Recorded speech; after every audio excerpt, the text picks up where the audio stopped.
Setinggi-tinggi penghargaan dan terima kasih diucapkan kepada warga penduduk Pokok Sena yang sentiasa cakna terhadap tanggungjawab menjelaskan cukai taksiran. Peringatan mesra. Jelaskan cukai taksiran anda sebelum tarikh akhir pada 28 Februari 2026 bagi mengelakkan kenaan caj notis E.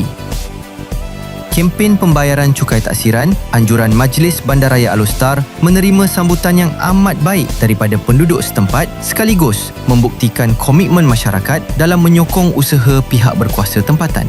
Inisiatif ini digerakkan oleh ahli Majlis Embas merangkap pegawai kawasan Zon 17 Sena Puan Robiah Dahaman bersama penolong pegawai kawasan Encik Rashidi Osman bagi memudahkan urusan pembayaran serta memberi penerangan terus kepada penduduk. Program tersebut telah disempurnakan oleh Datuk Bandar Alor yang berbahagia Datuk Haji Abdul Ghaffar bin Yahya. Turut memeriahkan program ialah jualan rahmah madani serta pelbagai perkhidmatan daripada agensi kerajaan dan swasta yang disediakan demi kemudahan orang ramai.